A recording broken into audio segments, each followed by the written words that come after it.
Assalamualaikum warahmatullahi wabarakatuh. Perkenalkan, kami dari kelompok 9 akan mempresentasikan tentang teknik intervensi kesulitan belajar intelektual dan perkembangan dan kesulitan belajar khusus. Sebelum memasuki materi, izinkan saya untuk memperkenalkan nama anggota dari kelompok 9. Yang pertama yaitu Binti Faridal Awalia, kedua Hanan Safa Tasya Kamila, ketiga Zulfani Firda Nurisnaini, dan keempat Faiza Faihatunisa. Untuk materi yang pertama yaitu pengertian kesulitan belajar dengan intelektual dan perkembangan. Untuk presentator dipersilahkan. Pengertian kesulitan belajar dengan intelektual dan perkembangan.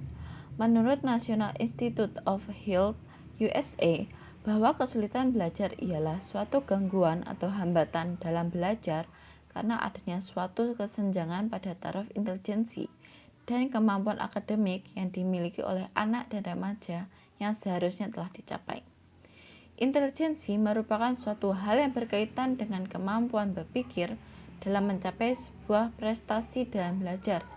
Maka, tingkat intelijensi dalam sebagai tolak ukur dalam mengetahui sejauh mana pengetahuan yang dapat diperoleh setiap orang. Ada dua faktor yang menjadi penyebab terjadinya anak mengalami kesulitan belajar, yaitu faktor internal yang bersifat kognitif, afektif, dan psikomotor, serta faktor eksternal yang bersifat lingkungan keluarga, lingkungan masyarakat, dan lingkungan sekolah. Dalam kesulitan belajar, menurut Reber, terdapat 3 macam, yaitu disleksia, disgrafia, dan diskalkulia. Intervensi anak dengan kesulitan belajar. Terdapat banyak langkah yang dilakukan untuk mengintervensi anak yang mengalami kesulitan belajar. Di antaranya sebagai berikut. 1. Melakukan observasi terhadap perilaku menyimpang pada anak saat mengikuti pelajaran. 2. Wawancara orang tua untuk mengetahui kemungkinan penyebab kesulitan belajar pada anak. 3. Melakukan tes intelijensi atau IQ. Keempat, menganalisa hasil diagnosis. Kelima, mengidentifikasi dan menentukan bidang kecakapan yang memerlukan perbaikan. 6. Menyusun program perbaikan, kemudian pelaksanaan program pengajaran perbaikan atau remedial teaching. Program pengajaran perbaikan ini dapat dilakukan di mana saja, asalkan anak dapat memusatkan perhatiannya terhadap pelajaran yang akan dilakukan. Sedangkan pada waktunya akan lebih baik segera dilaksanakan setelah menyelesaikan penyusunan program pengajaran perbaikan yang dilakukan oleh guru dan orang tua. Selain itu, guru dianjurkan untuk lebih menambah wawasan mengenai penggunaan model-model pengajaran yang lebih alternatif sebagai pendukung untuk menyukseskan program tersebut. Materi selanjutnya yaitu kesulitan belajar khusus, di mana kesulitan belajar khusus terbagi menjadi 3 macam, yaitu disleksia, diskalkulia, dan disgrafia. 3 kesulitan belajar ini akan dijelaskan oleh rekan saya. Untuk waktu dan tempat dipersilakan. Yang pertama ada disleksia. Disleksia merupakan suatu kelainan dasar dan neurobiologis dan ditandai dengan kesulitan dalam mengenali kata dengan tepat dalam pengajian dan kemampuan mengode simbol.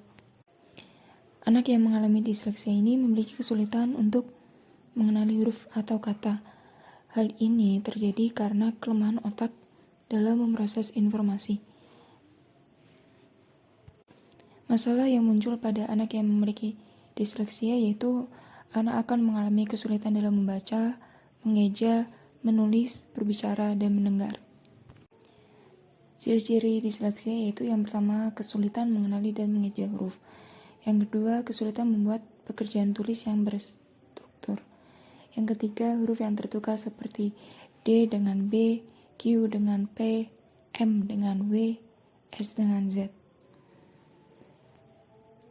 Lalu membaca lambat-lambat dan terputus-putus dan tidak tepat. Selanjutnya ada daya ingat jangka pendek yang buruk, kesulitan memahami kalimat yang dibaca ataupun yang didengar, tulisan yang buruk dan tidak bisa terbaca, mengalami kesulitan mempelajari tulisan sambung, dan ketika mendengar sesuatu, rentang perhatiannya pendek. Di dalam penanganannya, salah satu bentuk penanganan yang dapat membantu penderita disleksia adalah pendekatan dan bantuan edukasi khusus. Jenis intervensi yang paling efektif dalam meningkatkan kemampuan baca tulis adalah intervensi yang berfokus pada kemampuan fonologi atau disebut fonik. Dalam intervensi ini, penderita disleksia akan diajari elemen-elemen dasar seperti belajar mengenali fonem atau satuan bunyi terkecil dalam kata-kata, memahami huruf dan susunan huruf yang membentuk bunyi tersebut, memahami apa yang dibaca, membaca bersuara, dan membangun kosakata. Nah, selain melalui intervensi edukasi, orang tua juga memiliki peran penting dalam meningkatkan kemampuan anak-anak. Langkah sederhana yang bisa dilakukan yaitu antara lain seperti membacakan buku untuk anak-anak dengan waktu yang paling baik, yaitu saat anak-anak berusia 6 bulan atau bahkan lebih muda. Saat ketika sudah terlanjur besar, cobalah membaca bersama dengan anak-anak. Yang kedua, bisa bekerja sama dengan sekolah anak. Bicarakan kondisi anak dengan guru atau kepala sekolah. Lalu diskusikan cara yang paling tepat untuk membantu anak supaya berhasil dalam pembelajaran. Yang ketiga, ada perbanyak waktu membaca di rumah. Kita mungkin dapat bosan membacakan cerita yang sama dan berulang-ulang pada anak. Namun, ternyata pengulangan ini dapat semakin meningkatkan kemampuan anak untuk memahami cerita, sehingga mereka menjadi tidak begitu asing lagi dengan tulisan dan cerita tersebut. Berikan juga waktu untuk supaya anak bisa membaca sendiri tanpa bantuan dari orang tua. Yang keempat yaitu buatlah kegiatan membaca sebagai suatu kegiatan yang menyenangkan. Kita bisa memilih topik bacaan yang ringan serta menyenangkan atau suasana yang nyaman, misalnya taman. Dengan suasana atau tempat membaca yang nyaman, diharapkan anak-anak dapat menjadikan kegiatan anak-anak diharapkan untuk dapat menganggap bahwa kegiatan membaca itu merupakan suatu kegiatan yang menyenangkan. Selanjutnya tentang diskalkulia. Diskalkulia menurut DSM adalah gangguan matematika yang termasuk salah satu gangguan belajar. Diskalkulia merupakan gangguan perkembangan kesulitan belajar terkait dengan perhitungan matematika. Ketidakmampuan anak diskalkulia dilihat dengan ketidakmampuan dalam menghitung elemen-elemen matematika seperti konsep, keterampilan, dan pemecahan masalah. Ciri-ciri anak yang mengalami diskalkulia. Pertama, gangguan hubungan keruangan.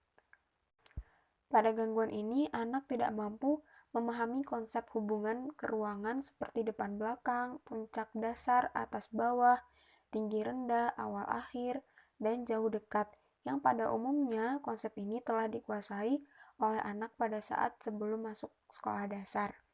Yang kedua, abnormalitas persepsi visual, yaitu ketidakmampuan anak dalam memahami jenis-jenis objek dalam satu kelompok dan hubungan di antaranya. Anak yang mengalami gangguan ini tidak dapat menjumlahkan dua kelompok benda yang benda tersebut terdiri dari 4 atau 5 anggota. Yang ketiga, asosiasi visual motorik, yaitu ketidakmampuan anak dalam menghitung beberapa benda dengan berurutan sambil membilang benda tersebut. Yang keempat, preservasi, yaitu anak cenderung fokus pada satu objek dengan waktu yang lama.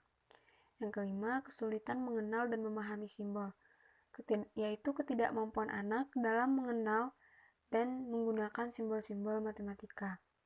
Selanjutnya, gangguan pada penghayatan tubuh. Anak pada gangguan ini kesulitan untuk memahami hubungan dari bagian-bagian tubuhnya sendiri. Misalnya, ketika ia disuruh untuk menggambar bagian tubuh manusia, maka ia menggambar dengan beberapa bagian tubuh yang tidak lengkap, atau menempatkan bagian tubuh pada posisi yang tidak tepat. Kesulitan memahami bahasa dan membaca. Anak yang mengalami kesulitan pada memahami bahasa dan membaca disebabkan karena pelajaran matematika banyak menggunakan simbol-simbol tertentu. Selanjutnya, performance IQ lebih rendah daripada verbal IQ.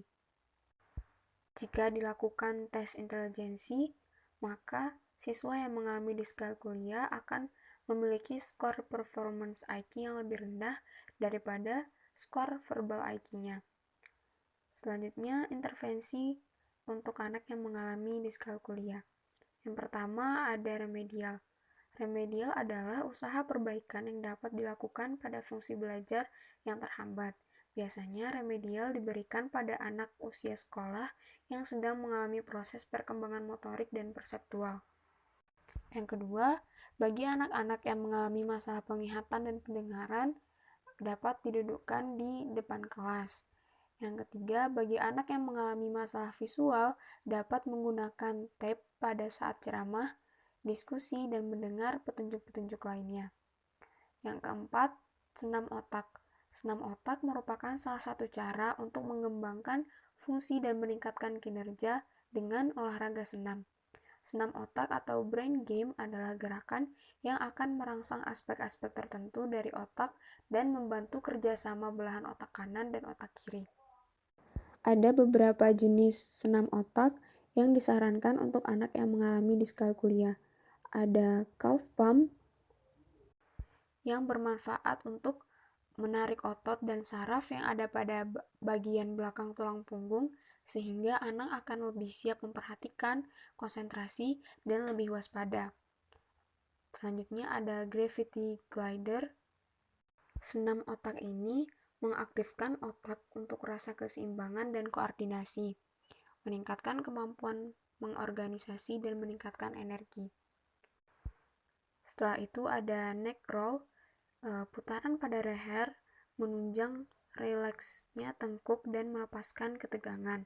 Nah, jika gerakan ini dilakukan sebelum membaca dan menulis, maka kemampuan penglihatan dengan kedua mata dan pendengaran dengan kedua telinga akan meningkat secara bersamaan.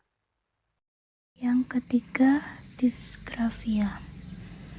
Disgrafia merupakan sebuah kesulitan belajar yang biasanya ditandai dengan kesulitan anak dalam mengungkapkan sesuatu yang ada pada pikirannya ke dalam bentuk tulisan.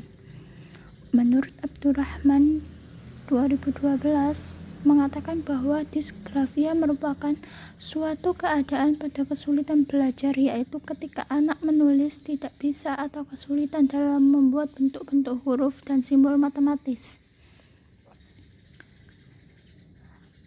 Anak-anak yang memiliki disgrafia biasanya lamban dalam menulis, tulisannya sulit dibaca, dan sering membuat banyak kesalahan ejaan karena tidak dapat menyesuaikan bunyi dengan huruf.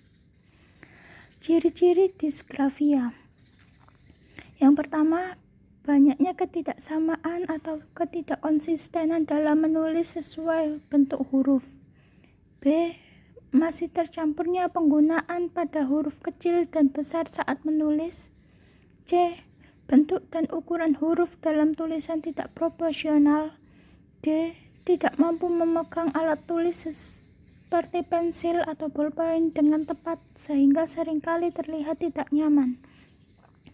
E. Ketika menulis suka berbicara dengan diri sendiri dan terkadang terlalu memperhatikan tangannya ketika menulis. F. Cara menulis seringkali tidak sama atau tidak konsisten dan tidak mampu mengikuti garis pembatas sehingga terlihat tidak proporsional. G. Sulit menulis meskipun hanya untuk menyalin tulisan yang sudah ada. Intervensi untuk disgrafia adalah melakukan remedial. Remedial merupakan usaha perbaikan yang dapat dilakukan pada fungsi belajar yang terhambat. Biasanya remedial diberikan pada anak usia sekolah yang sedang mengalami proses perkembangan motorik dan perseptual. Yang kedua adalah metode multisensori, merupakan suatu metode yang membantu anak-anak dalam belajar dengan menggunakan lebih dari satu indera seperti penglihatan, perabaan, pendengaran, dan gerakan. Kelebihan dalam menggunakan metode ini adalah dapat mengarahkan anak-anak pada perhatiannya dalam pengajaran kata-kata meningkatkan motorik sehingga meningkatkan ingatan terhadap kata dan huruf, meningkatkan keterampilan dalam pengenalan visual, meningkatkan pengenalan visual terhadap kata, membantu anak dalam mengasosiasikan kata secara lisan dan tertulis. Sedangkan kelemahan dalam metode ini yaitu dalam melakukan metode ini pelaksanaannya terlalu lama, membutuhkan tenaga serta konstruksi yang tepat, dan jika tidak dilakukan secara bervariasi, metode ini akan dapat sangat membosankan bagi anak. C. Bagi anak-anak yang mengalami masalah visual dan visual motor, siswa dapat menggunakan tab pada saat ceramah, diskusi, dan mendengarkan petunjuk-petunjuk lain. D. Senam otak untuk anak disgrafia. Gerakan yang disarankan pada anak disgrafia yaitu double doodle atau coretan ganda. Yang kedua, arm activation atau mengaktifkan tangan. Yang ketiga adalah alfabet X atau huruf ditulis dengan kurva 8. Demikian presentasi dari kami kelompok 9. Terima kasih untuk teman-teman yang telah berpartisipasi dalam mendengarkan ataupun mengikuti diskusi dalam hari ini. Semoga materi yang kita bahas pada hari ini bisa bermanfaat untuk kita semua. Saya akhiri. Wassalamualaikum warahmatullahi wabarakatuh.